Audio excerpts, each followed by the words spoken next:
সুপ্রিয় শিক্ষার্থীরা, তোমরা সবাই কেমন আছো? আশা করি ভালো আছো। রানীদেবী উচ্চ বিদ্যালয়ের সৌজন্যে অনলাইন ক্লাসে তোমাদের সকলকে স্বাগতম। শ্রেণী নবম দশম, বিষয় হিসাব বিজ্ঞান, অধ্যায় 11। ব্যবসায়িক উদ্দেশ্যে যে সমস্ত পণ্য সামগ্রী উৎপাদন, ক্রয় এবং বিক্রয় করা হয়, সে সমস্ত পণ্যদ্রব্যের উৎপাদন ব্যয় ও বিক্রয় মূল্য নির্ধারণ করা অত্যন্ত জরুরি। সঠিক মূল্য নির্ধারণ করতে না পারলে ব্যবসায়িক ক্ষতির পাশাপাশি পারস্পরিক আরও নানাবিধ সমস্যার উদ্ভব হবে। ব্যবসায়িক প্রতিযোগিতায় টিকে থাকার জন্য প্রতিটি পণ্যদ্রব্যের উৎপাদন ক্ষেত্রে উৎপাদন ব্যয় বা পণ্য ক্রয়ের ক্ষেত্রে সঠিক মূল্য এবং সর্বোপরি সঠিক বিক্রয় মূল্য নির্ধারণ করে ক্রেতা ও বিক্রেতা উভয়ই স্বার্থ সংরক্ষণ করতে হয়। তাই আজকে আমাদের পাঠ হচ্ছে পণ্যের ক্রয় মূল্য, উৎপাদন ব্যয় ও বিক্রয় মূল্য, পার্ট 1। শিক্ষণফল। এই পাঠে শিক্ষার্থীরা এক, ক্রয় মূল্য কৃত পণ্যের মোট ব্যয় ও বিক্রয় মূল্য কি ও এর ছক তৈরি করতে পারবে। প্রত্যক্ষ খরচ ও পরোক্ষ খরচ কি তা ব্যাখ্যা করতে পারবে। উৎপাদন ব্যয় কি তা বলতে পারবে। উৎপাদন ব্যয়ের উপাদানগুলো উল্লেখ করতে পারবে এবং মোট ব্যয় ও বিক্রয় মূল্য বের করতে পারবে।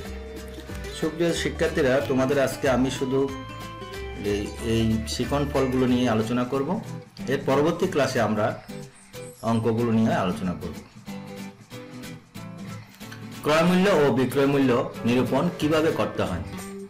সাধারণত ক্রয়কৃত পণ্যের দামের সাথে যে সমস্ত খরচসমূহ সরাসরি জড়িত হয়, সে সমস্ত খরচগুলো যোগ করে ক্রয় মূল্য নিরূপণ করা হয়।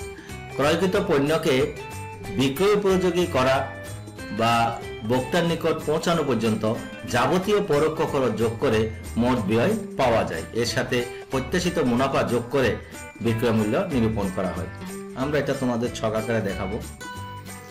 দেখো, ক্রয় মূল্য কৃত পণ্যের মোট ব্যয় ও বিক্রয় মূল্য নির্ণয় ছক। প্রতিষ্ঠানের নাম, ডট ডট সালে, ডট ডট তারিখের বিবরণ, টাকা টাকা। প্রথমে আমাদের লিখতে হবে পণ্য ক্রয়ের জন্য যে প্রদত্ত অর্থ থাকে সেটা আমরা লিখব, শেষ করে বসাবো টাকাটা। এর সাথে আমরা প্রত্যক্ষ খরচ সমূহ যোগ করব, পরিবহন, ডক চার্জ, শুল্ক, আরো অনেকগুলো আছে। এটা জাস্ট একটা ছক আকারে দেখাচ্ছি। এগুলো সবগুলো যোগ করে যে টাকাটা হবে সেটার সাথে যখন আমি পণ্য ক্রয়ের জন্য প্রদত্ত অর্থ যোগ করব, হয়ে যাবে আমাদের ক্রয় মূল্য, মোট ক্রয় মূল্য এটা হয়ে যাবে। এর সাথে আমরা ক্রয় মূল্যের সাথে যোগ করব পরোক্ষ খরচ সমূহ, ভাড়া, বেতন, বিজ্ঞাপন। আমরা জানি আরো অনেক পরোক্ষ খরচ রয়েছে, ওগুলো আসবে। এগুলো যোগ করার পরে যে টাকাটা হবে সেটার নাম হবে কৃত পণ্যের ব্যয়। তাহলে আমরা কি নির্ধারণ করলাম? প্রথমে ক্রয় মূল্য নির্ধারণ করলাম, তারপর কৃত পণ্যের ব্যয়, মোট ব্যয় নির্ণয় করলাম। এরপরে আমরা প্রত্যাশিত মুনাফা যোগ করব। আমরা কত টাকা লাভ করতে চাই বা কত % লাভ করতে চাই, তাহলে শেষে যে টাকাটা আসবে সেটা হয়ে যায় আমাদের বিক্রয় মূল্য। আশা করি তোমরা সবাই বুঝেছো। বিক্রয় মূল্য নিরূপণে আমরা বলতে পারি যে ক্রয়কৃত পণ্য বা উৎপাদিত পণ্যকে বিক্রয় উপযোগী করে তোলার জন্য, অর্থাৎ ভোক্তার নিকট পৌঁছানো পর্যন্ত ক্রয় মূল্যের সাথে অন্যান্য যে পরোক্ষ খরচগুলো আছে, যেমন আমরা এখানে লিখেছি ভাড়া, বেতন, বিজ্ঞাপন। এছাড়াও রয়েছে দোকান ভাড়া, কর্মচারীদের বেতন, বিদ্যুৎ খরচ, বিজ্ঞাপন খরচ ইত্যাদি যোগ করে মোট ব্যয় নির্ণয় করতে হয়।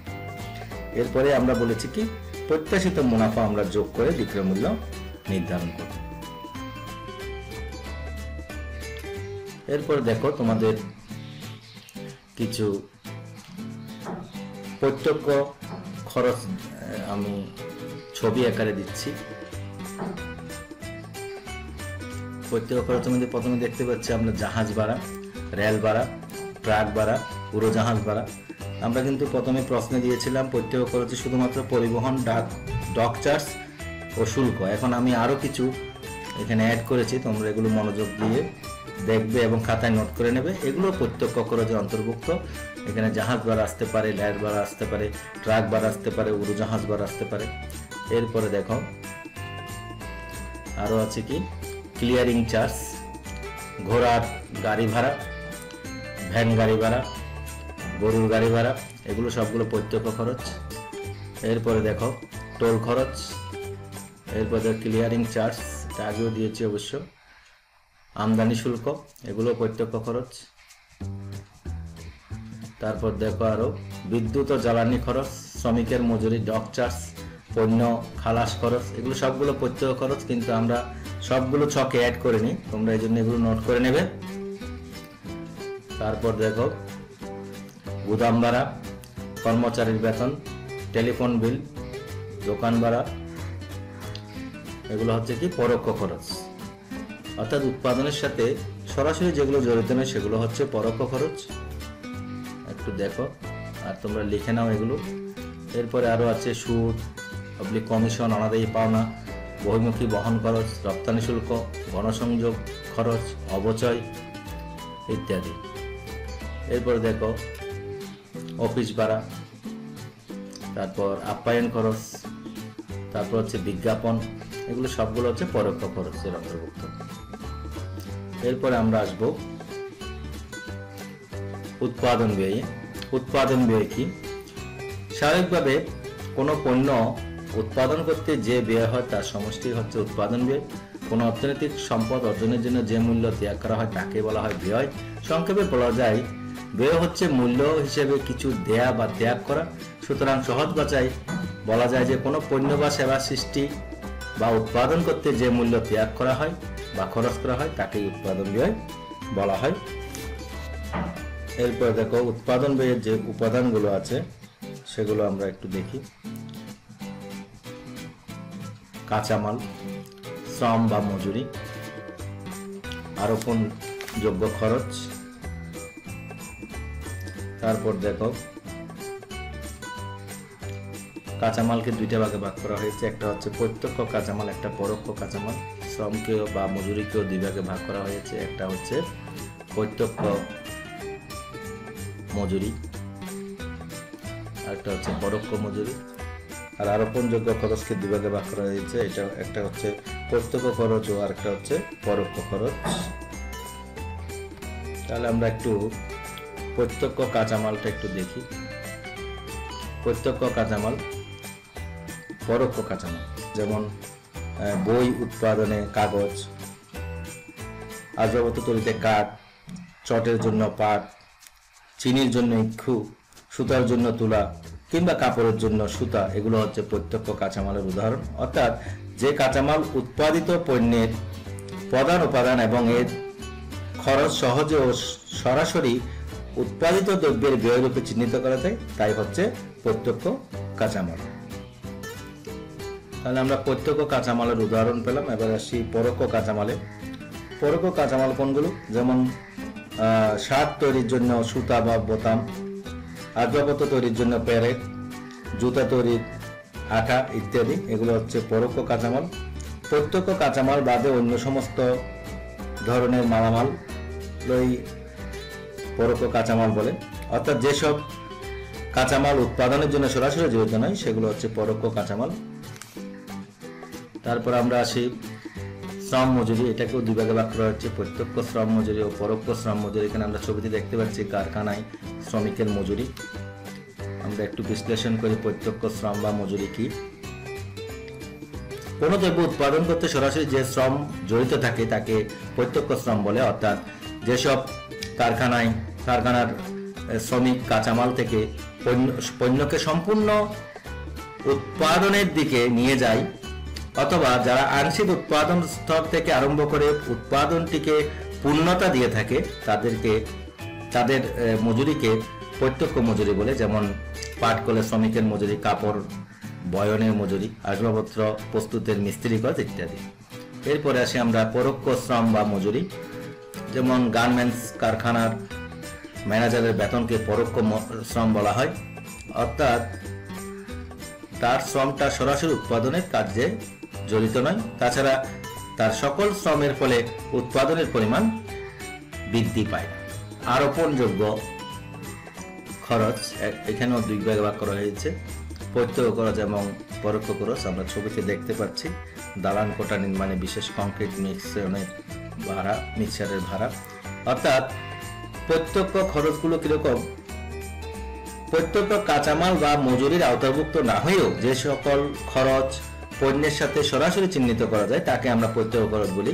এই খরচগুলোকে আরোপণযোগ্য খরচ বা চার্জেবল এক্সপেন্সেস বলা হয়, যেমন দালান কোটা নির্মাণে বিশেষ কংক্রিট মিক্সচারের ভাড়া, স্থাপত্য নকশা প্রণয়ন খরচ, জুতা তৈরির জন্য বিশেষভাবে প্রস্তুত করা ফর্মা বা পায়ের ছাঁচ, কোনো চুক্তির ঠিক কার্য পাওয়ার জন্য যে খরচ, যেমন দরপত্রের ক্রয় মূল্য, ভ্রমণ ব্যয় ইত্যাদি।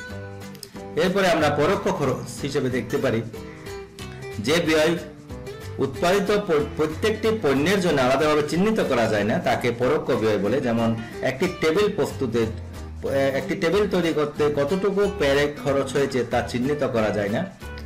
এই ধরনের ব্যয়গুলোকে পরোক্ষ ব্যয় হিসেবে গণ্য করা হয়। সাধারণত কোনো প্রতিষ্ঠানের সামগ্রিক ব্যবস্থাপনার জন্য এবং এর অভ্যন্তরে বিভিন্ন প্রকারের সহায়ক কাজ ও সরবরাহ অব্যাহত রাখার জন্য পরোক্ষ ব্যয় সংগঠিত হয়ে থাকে। আমরা অবশ্য এই পরোক্ষ খরচকে আরো 3টি ভাগে ভাগ করতে পারি। একটা হচ্ছে কারখানা উপরিব্যয়, আরেকটা হচ্ছে প্রশাসনিক উপরিব্যয়, আর একটা হচ্ছে বিক্রয় উপরিব্যয়।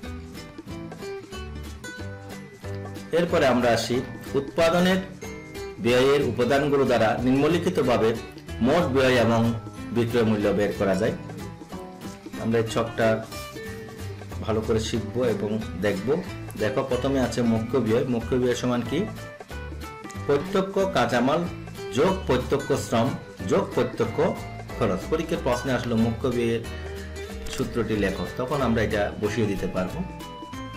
এবং তখন আমরা এই যে একটু আগে আলোচনা করলাম প্রত্যক্ষ কাঁচামাল কি, প্রত্যক্ষ শ্রম কি, প্রত্যক্ষ খরচ কি, সেই সমস্ত খরচগুলো আমরা যোগ করে মুখ্য ব্যয়টা পেয়ে যাব। সূত্রগুলো মনে রাখবে। তারপর দেখো উৎপাদন ব্যয়।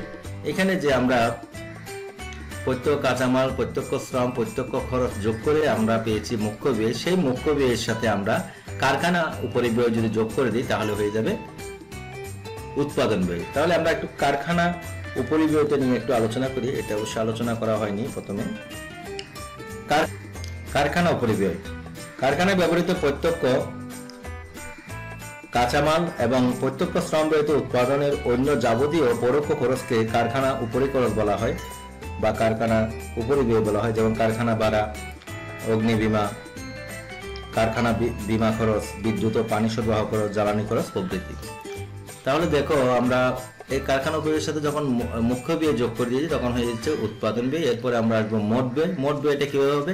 এখানে যে আমরা মুখ্য ব্যয় এবং কারখানা উপরিব্যয় যোগ করে যে উৎপাদন ব্যয় পেয়েছি সেই উদ্দীপ্তটা এখানে নিয়ে আসবো উৎপাদন ব্যয়। অর্থাৎ উৎপাদন ব্যয়ের সাথে আমাদের প্রশাসনিক ব্যয় যোগ করতে হবে আর বিক্রয় উপরিব্যয় যোগ করতে হবে। এবার আসি আমরা প্রশাসনিক ব্যয়টা কি জিনিস।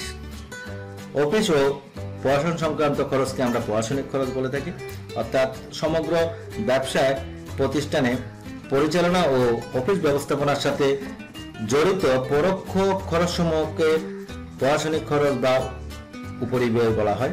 যেমন অফিস কর্মচারীদের বেতন, অফিসের ভাড়া এবং অফিস সংক্রান্ত অন্যান্য ব্যয় যেমন ডাক ও তার, টেলিফোন ও বিদ্যুৎ, ছাপা ও মনিহারি, যাতায়াত খরচ, আইন খরচ, এগুলো তোমাদের মনে রাখতে হবে। কারণ পরীক্ষায় প্রশাসনিক উপরিব্যয় আসলে এটা যখন প্রশাসনিক উপরিব্যয় আমাদের উৎপাদন ব্যয়ের সাথে যোগ করতে হবে তখন কি কি জিনিস আমি বলেছি এটা মনে রাখবে, তাহলে সহজে অঙ্কগুলো করতে পারবে। এরপর আসে আমরা বিক্রয় উপরিব্যয়। এটা যোগ করলেই মোট ব্যয় হয়ে যাবে। বিক্রয় উপরিব্যয় হচ্ছে তৈরি মাল বিক্রয় এবং বিতরণের জন্য প্রয়োজনীয় যাবতীয় খরচকে বিক্রয় ও বিলি খরচ বলি। এই ধরনের খরচ সাধারণত পণ্যের ফরমাইশ সংগ্রহ, নতুন বাজার সৃষ্টি, পুরাতন বাজার বজায় রাখা ও খরিদ্দারকে আকৃষ্ট করার জন্য করা হয়ে থাকে। যেমন বিজ্ঞাপন খরচ, শোরুম ভাড়া, বিক্রয় পরিবহন, বিক্রয় ম্যানেজার বা প্রতিনিধিকে প্রদত্ত বেতন বা কমিশন, বিক্রয় অফিস সংক্রান্ত যাবতীয় খরচ ইত্যাদি। এই যে আমি এতগুলো পড়া বললাম খরচগুলো, সেগুলো সবগুলো সুন্দর করে লিখে নেবে, তাহলে তোমরা বিক্রয় উপরিব্যয় করতে আর সমস্যা হবে না। আবার বিক্রয় পরবর্তী সময় তাকে পণ্যের সার্ভিসিং ও মেরামতের জন্য বা পণ্য বদল করে দেওয়ার জন্য যে খরচ হয় তাও কিন্তু বিক্রয় উপরিব্যয়ের অন্তর্ভুক্ত হয়। এরপরে আসো বিক্রয় মূল্য। বিক্রয় মূল্য কিভাবে হয়, আমরা এখানে যে মোট ব্যয় পেয়েছিলাম এই মোট ব্যয়টা আমরা উদ্ধৃতটা এখানে নিয়ে আসব, এর সাথে আমরা প্রত্যাশিত মুনাফাটা যোগ করব বা প্রশ্নে দেয়া থাকবে। প্রত্যাশিত মুনাফাটা আমরা কত হবে সেটা যোগ করলে আমাদের বিক্রয় মূল্য বের হয়ে যাবে। আশা করি তোমরা সবাই বুঝেছো। এবার তোমাদের একটা বাড়ির কাজ, পাঠ্য বইয়ের 184 পৃষ্ঠার কাজটি বাড়ির কাজ হিসেবে থাকবে। ধন্যবাদ সকলকে।